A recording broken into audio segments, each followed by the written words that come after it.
Assalamualaikum warahmatullahi wabarakatuh. Selamat pagi semuanya. Bagaimana kabarnya? Semoga sehat-sehat saja ya. Hari ini kita masuk pertemuan ketiga materi daring MTK kelas 7 SMP Negeri 18 Batanghari, Provinsi Jambi. Ya, Ibu harapkan tugas kalian sebelumnya sudah dikerjakan. Ya, hari ini kita masuk materi yang keduanya. Tentu sebelumnya kita berdoa dulu supaya kalian mudah untuk menerima pelajarannya. Berdoa mulai. Selesai. Ya, tentunya sudah kalian siapkan perangkat untuk belajarnya.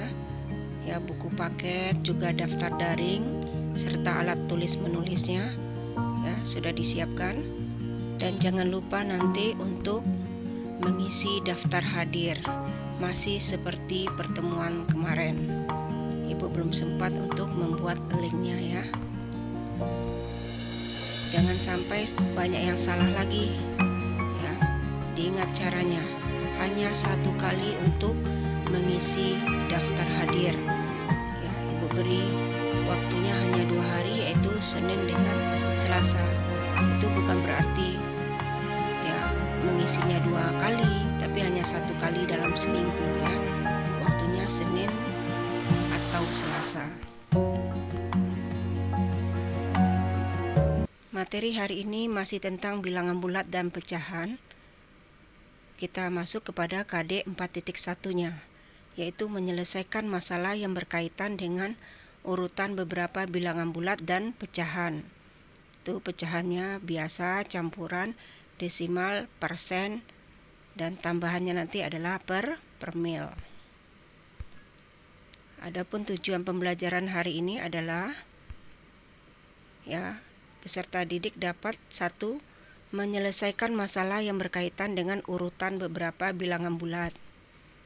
Kedua, menyelesaikan masalah yang berkaitan dengan urutan beberapa bilangan pecahan. Kita masuk yang pertama, masalah yang berkaitan dengan urutan beberapa bilangan bulat. Ya, ayo kita menalar. Ini bisa kalian lihat pada buku paket kalian juga. Masih pada bab 1 ya. Yang pertama, tentukan bilangan mana yang lebih besar antara negatif 547.578 dengan negatif 595.326. Yang kedua, tentukan bilangan mana yang lebih besar antara negatif 547.578 dengan negatif 5.195.326. Ketiga, andaikan simbol B mewakili suatu angka, tentukan angka B agar bilangan 63452 lebih kecil dari 635452. Kemudian jelaskan. Yang keempat, andaikan simbol C mewakili suatu angka, tentukan angka C, ini keliru ya, bukan B, tapi tentukan angka C agar bilangan C45279 lebih kecil dari 63545. Jelaskan.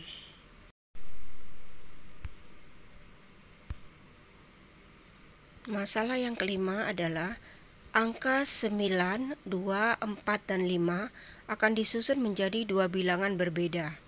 Bilangan pertama disusun dari keempat angka dengan susunan dari angka terbesar ke angka terkecil.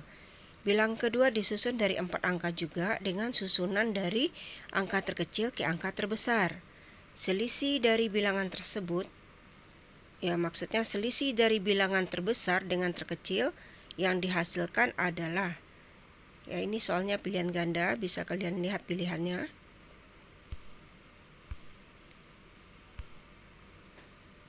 Ya, alternatif penyelesaiannya yang pertama, tetap dengan cara membandingkan kedua bilangan tersebut. Ya. Setelah kita bandingkan, ternyata negatif 547.578 itu lebih dari negatif 595.326. Ya, kenapa? Karena negatif 547.578 berada di sebelah kanan dari negatif 595.326 pada garis bilangan. Nah, bagaimana kita bisa menentukan dia berada di sebelah kanannya? Ya, pertama, ya, untuk membandingkan dua buah bilangan, kita lihat dulu kan banyak angka penyusunnya, seperti pertemuan sebelumnya. Kedua bilangan ini sama-sama bilangan negatif dan sama-sama tersusun dari 6 angka. Jadi kita lihat angka pertamanya kebetulan juga sama-sama 5. Kalau sama angka pertama, kita lihat angka penyusun yang kedua. Untuk bilangan yang sebelah kiri atau yang bilangan pertama, angka penyusun keduanya adalah angka 4. Sedangkan untuk bilangan kedua, angka 9. Kalau keduanya bilangan positif, tentu 4 itu kurang dari 9. Tapi karena dia keduanya bilangan negatif, maka kebalikannya, negatif 4 akan lebih dari negatif 9. Sehingga bilangan yang sebelah kiri lebih besar daripada bilangan sebelah kanan. Masalah yang kedua, sama caranya dengan membandingkan kedua bilangan tersebut. Ya, keduanya juga sama-sama bilangan negatif dan banyak angka penyusunnya malah beda.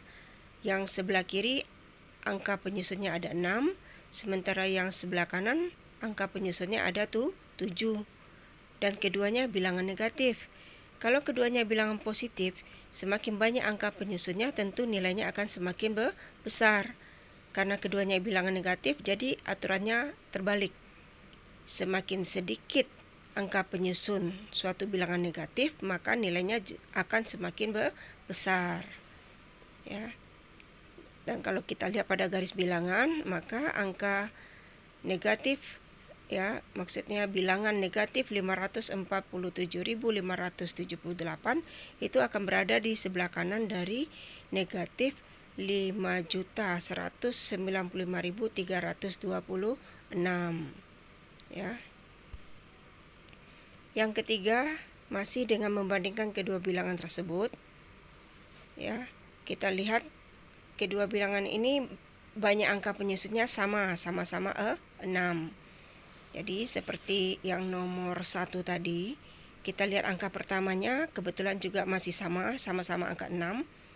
Angka penyusun yang keduanya juga masih sama-sama angka 3. Kita lihat angka penyusun yang ketiga. Untuk bilangan sebelah kiri adalah B, sedangkan yang sebelah kanan angka 5. Nah, sekarang bagaimana kita menentukan nilai B sehingga bilangan yang sebelah kiri itu kurang dari bilangan sebelah kanan? Nah, tinggal membandingkan B dengan 5. Ya. Tentu kalau B-nya itu bagian dari bilangan sebelah kiri kurang dari bilangan sebelah kanan, tentu B-nya harus kurang dari 5.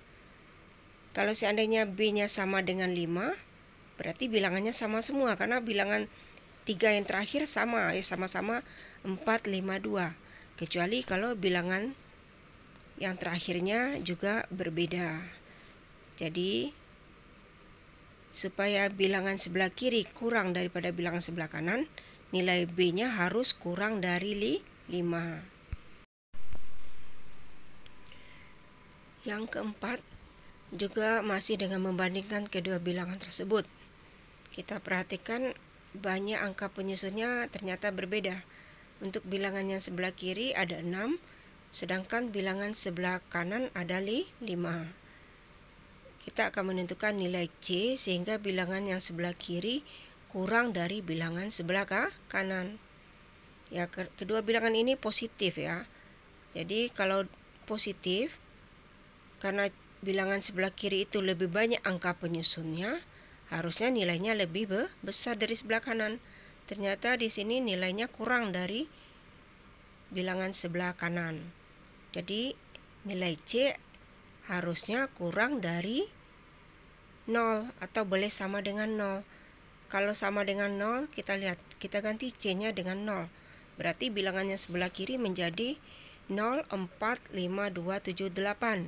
0 di awal sebuah bilangan itu tidak ada artinya ya, kalau tidak ada bilangan lebih awal lagi ya. Jadi bisa dihilangkan.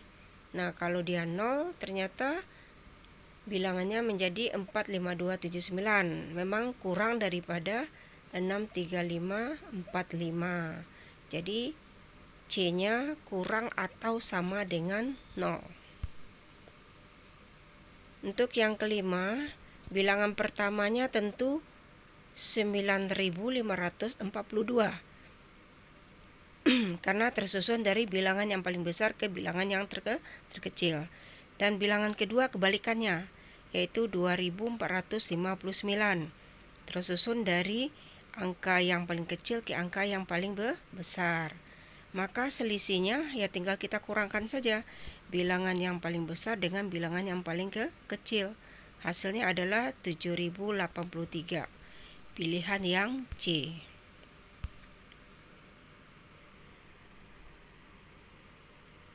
Untuk yang kedua, ini salah ketik ya, bukan satu tapi yang kedua. Masalah yang berkaitan dengan urutan beberapa bilangan pecahan. Ya, bisa kalian perhatikan. Ini ada juga dalam buku paket kalian. Ada 3 masalah ya, atau 3 gambar dalam kehidupan sehari-hari ya. Jadi gambar yang pertama menunjukkan potongan kue. Gambar yang kedua atau yang B adalah tentang gelas ukur ya, air yang berada dalam gelas ukur, dan yang ketiganya atau yang C adalah potongan kain. Jadi pertanyaannya, bagaimanakah menyatakan yang A banyak kue yang tersisa? Jadi maksudnya yang tersisa ini ya ada sebuah kue dibagi atas 4 bagian yang sama ya kan, bisa kalian perhatikan gambarnya. Kemudian satu bagian dipisah ya, atau dikasih sama seseorang sehingga yang tersisa ada berapa bagian ya. Jadi karena sebuah kue itu dibagi atas 4 bagian yang sama, tentu setiap bagiannya akan menunjukkan nilai pecahan ya 1/4 karena dibagi atas 4 bagian yang sama. Jadi kalau satu bagian dibuang atau dipisahkan, tentu yang tinggal adalah 3 bagian. Jadi dari keseluruhannya ada 4 bagian, berarti ya banyak kue yang tersisa adalah 3/4 bagian. Kemudian yang B, banyak air dalam gelas. Ya, kalian perhatikan ukuran gelasnya itu sampai angka 5. Ada skala di sampingnya, itu menunjukkan volume air dalam gelas ya, gelas ukur. Ya, dalam IPA kalian sering menggunakannya ya untuk praktikum. Itu angkanya dari 0 sampai 5, itu biasanya satunya dalam mililiter ya. Jadi kalian perhatikan itu tinggi air yang berwarna biru itu sampai angka 3. Berarti volume air sama dengan 3 mililiter. Yang ditanya banyak air dalam gelas. Ya, udah langsung terjawab ya. Berarti banyak air dalam gelas adalah 3 mililiter. Ya. Itu hanya menunjukkan banyak air dalam gelas. Kalau kaitannya kepada bilangan pecahan gimana itu? Ya, bisa juga kita nyatakan bahwa banyak air dalam gelas ya, kalau kita bandingkan dengan volume air yang bisa dimasukkan ke dalam gelas sampai penuh adalah tentu 3/5 ya, 3/5. Jadi banyak air dalam gelas ya pada gambar ini adalah 3/5 bagian dari volume air maksimal yang bisa dimasukkan ke dalam gelas. Untuk yang C tentang panjang potongan kain. Nah, kainnya dibagi atas 3 potongan yang sama. Nah, kemudian satu potongan juga dipisah. Ya, ini pertanyaannya kalau ditanyakan panjang potongan kain yang mana ya? apa yang tersisa atau yang dipisah yang satu bagian itu. Jadi kalau berkaitan kepada bilangan pecahan, ya harusnya pertanyaannya kan itu berapa bagian panjang kain yang tersisa gitu. Berarti karena semua kain itu dibagi atas 3 bagian yang sama, tentu yang tersisa adalah 2/3 bagian. Ya, tergantung dari panjang kain yang sebenarnya. Kalau panjang kainnya misalkan ya 1 meter, berarti kain yang tersisa panjangnya tentu 2/3 dikali 1 meter. Atau 1 meter kan 100 cm ya, berarti 2/3 dikali 100 cm. Itu 200 bagi 3. Ya, 200 cm dibagi 3 itu kira-kira mendekati, ya. Kalau 200 bagi 3 kan 6 ya, 18, sisa 20, 67 ya, kira-kira 67 cm panjang kain yang tersisa.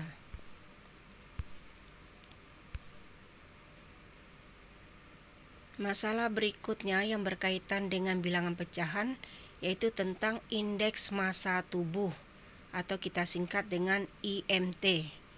Ya, bisa kalian lihat pada buku paket kalian. Jadi yang dimaksud dengan indeks massa tubuh itu adalah pengukuran yang memperkirakan apakah seseorang dengan memiliki tubuh yang ideal dari perbandingan tinggi dan berat badannya, ya, yang dirumuskan dengan ya B/T². B itu adalah berat badan dalam kilogram dan T itu adalah tinggi badan dalam meter. Ya, bisa kalian perhatikan ini ada kategorinya. Kalau nilai IMT-nya ya kurang dari 14,9, nah, berarti dikatakan di sini sangat kurus ya. Kalau hasil IMT-nya dari 15 sampai 18,4 masih kategori kurus. Ya, kalau IMT-nya 18,5 sampai 22,9 baru dikatakan normal. Untuk IMT 23 sampai 27,5 kelebihan berat badan. Dan kategori gemuk adalah untuk IMT 27,6 sampai 40. Dan kalau IMT-nya lebih dari 40, maka dikatakan sangat gemuk. Nah, sekarang permasalahannya ya, lengkapi tabel ini ya, atau lingkari ya atau tidak ya untuk setiap pernyataan berikut ini berdasarkan keterangan di atas. Kita lihat pernyataan yang pertama. Pada orang dewasa dengan tinggi yang tetap, semakin bertambah berat badannya, ya, apakah semakin bertambah pula nilai IMT-nya? Ya. Kemudian yang kedua, seseorang dengan berat badan 60 kg dan tinggi 176 cm, apakah termasuk dalam kategori kurus? Masalah yang ketiga, seseorang dengan IMT 20 dan berat badan 45 kg memiliki tinggi 150 cm. Apakah itu benar ya? Kemudian yang keempat, jika seseorang dengan IMT 40 mengurangi berat badannya hingga 50% dari berat badan awal, maka ia akan mencapai IMT normal. Ya. Nanti akan kita lihat pembahasannya. Ya. Kita lanjutkan dulu masalah berikutnya, yaitu tentang Amalia yang memiliki tinggi 160 cm. Saat ini berat badannya adalah 60 kg. Agar mencapai berat badan ideal, ia ingin menurunkan nilai IMT-nya menjadi 20. Berapa kilogram ia harus menurunkan berat badannya? Kemudian dijelaskan.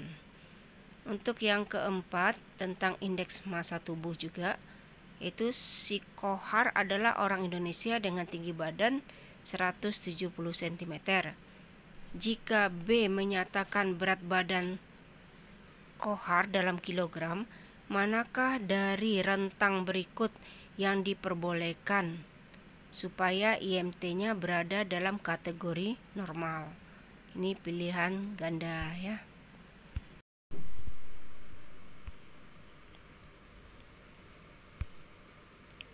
Alternatif penyelesaiannya untuk 3A yaitu tentang orang dewasa dengan tinggi badan yang tetap. Semakin bertambah berat badannya, maka akan semakin bertambah pula nilai IMT-nya. Ya. Dari rumus yang ada, yaitu IMT sama dengan B per T kuadrat, ya, terlihat bahwa IMT itu sebanding atau berbanding lurus dengan berat tubuh dan berbanding terbalik dengan tinggi tubuh atau kuadratnya. Ya. Jadi kalau sebanding, semakin besar beratnya, maka IMT-nya akan semakin besar pula, ya, atau semakin bertambah.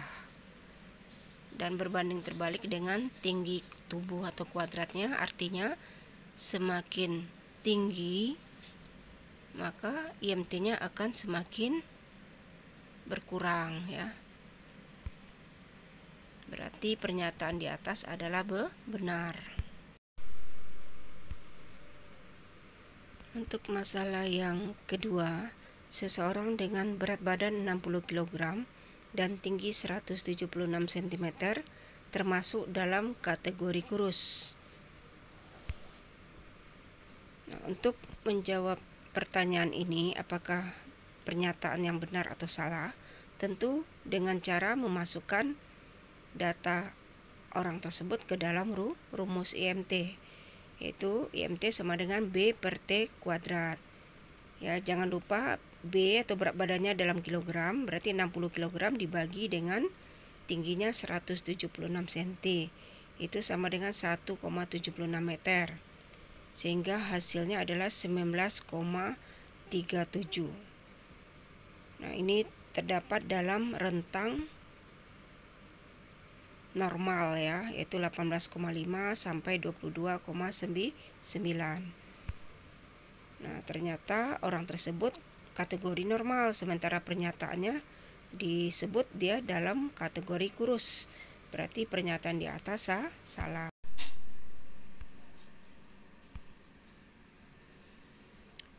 Untuk masalah yang ketiga, seseorang dengan IMT 20 dan berat badan 45 kg memiliki tinggi 150 cm. Ya, caranya sama dengan memasukkan ke dalam rumus IMT sama dengan B per T kuadrat. Kita masukkan nilai IMT-nya 20, berarti 20 sama dengan berat badannya 45 kg, berarti 45 kg per T pangkat 2. Sehingga untuk mencari T pangkat 2 sama dengan 45 kg dibagi dengan 20 kg per meter pangkat 2. Ya, ini kilogram per meter pangkat 2 itu adalah satuan untuk IMT, karena mencari IMT adalah berat dibagi T pangkat 2. Maka satuan IMT tentu satuan berat dibagi satuan T pangkat 2. Berarti kilogram per meter pangkat 2.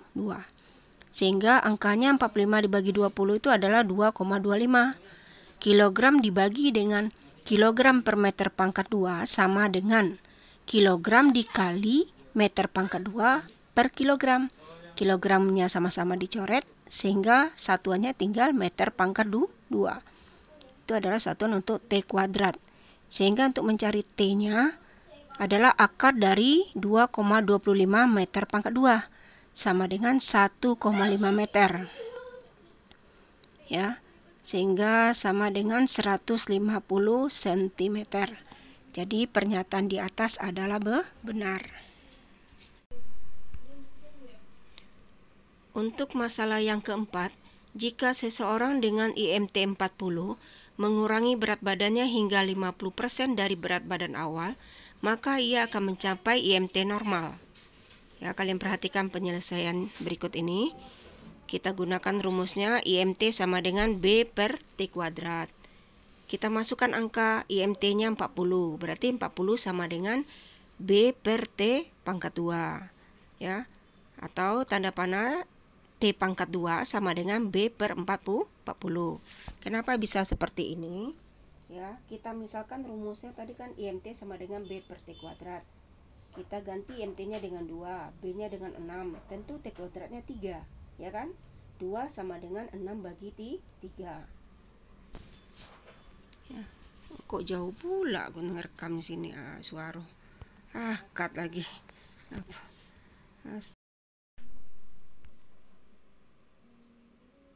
Masalah yang keempat, jika seseorang dengan IMT 40 mengurangi berat badannya hingga 50% dari berat badan awal, maka ia akan mencapai IMT normal. Ya, apakah pernyataan ini benar atau salah? Ya, kalian perhatikan penyelesaiannya.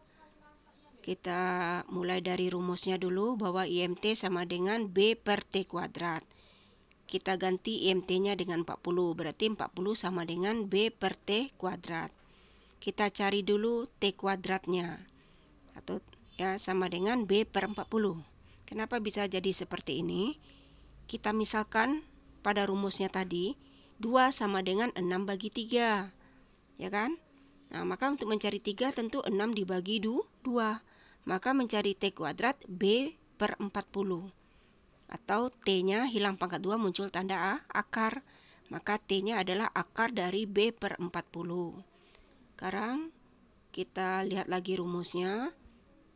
Nah, B-nya di sini Ibu ubah menjadi B aksen. Kenapa? Karena B yang akan kita masukkan ini adalah berat badan setelah dikurangi. Ya. Jadi B sama dengan B aksen per. Nah, T-nya tadi kan sama dengan B per 40. Ya, T kuadratnya. Jadi kita ganti T kuadratnya dengan B per 40. Sehingga B aksen per B per 40 sama dengan, B aksennya kan setengah dari B. B itu adalah berat badan awal ya. Ya, jadi B aksen sama dengan setengah B per B per 40. Hasilnya akan menjadi setengah kali 40. B-nya sama-sama dicoret ya. Yang di atas kan pembilang dibagi B, yang di bawah penyebut juga bagi B. Jadi B-nya bisa hilang. Tinggal setengah dibagi 1 per 40. Nah, membagi dengan bilang pecahan sama halnya mengali dengan kebalikan pecahan. Jadi setengah dibagi dengan 1 per 40 itu sama dengan setengah dikali 40 per 1 atau 40. Berarti setengah dikali 40 sama dengan 20. Nah, 20 ini termasuk dalam kategori normal. Berarti pernyataan di atas benar. Masalah berikutnya, Amalia memiliki tinggi 160 cm. Saat ini berat badannya adalah 60 kg. Agar mencapai berat badan ideal, ia ingin menurunkan nilai IMT-nya menjadi 20. Berapa kilogram ia harus menurunkan berat badannya? Jelaskan. Ya, caranya tetap kita gunakan rumusnya. IMT sama dengan B per T kuadrat. Kita cari dulu IMT-nya pada saat berat badannya sesuai dengan soal, ya, juga tingginya. Jadi kita masukkan angka B-nya 60 kg dibagi tingginya 160 cm, kita ubah ke meter dulu. Itu 1,6 meter dikuadratkan. Hasilnya adalah 37,5.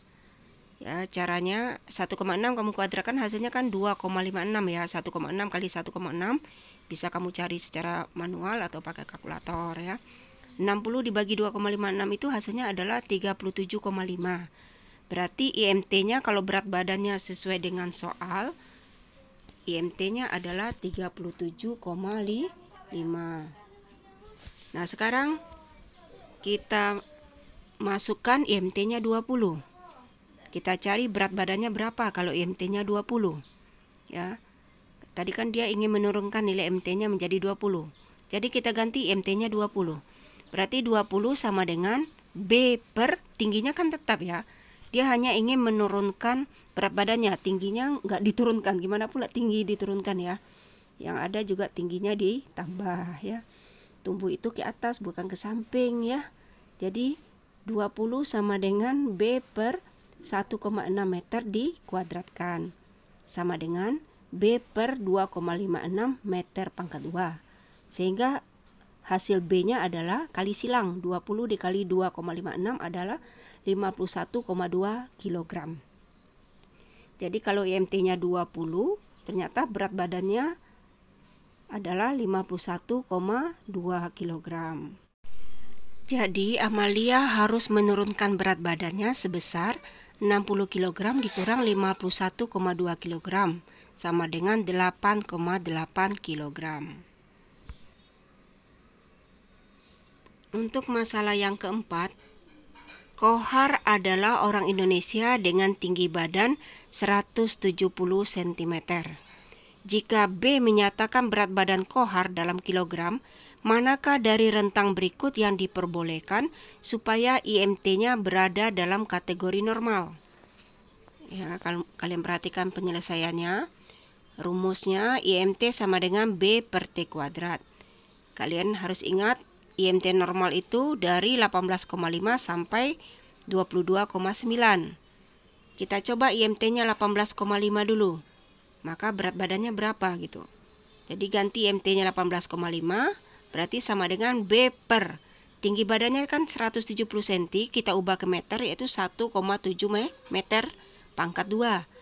Sama dengan B per 1,7 pangkat 2 itu 1,7 kali 1,7 adalah 2,89. B per 2,89 meter pangkat 2.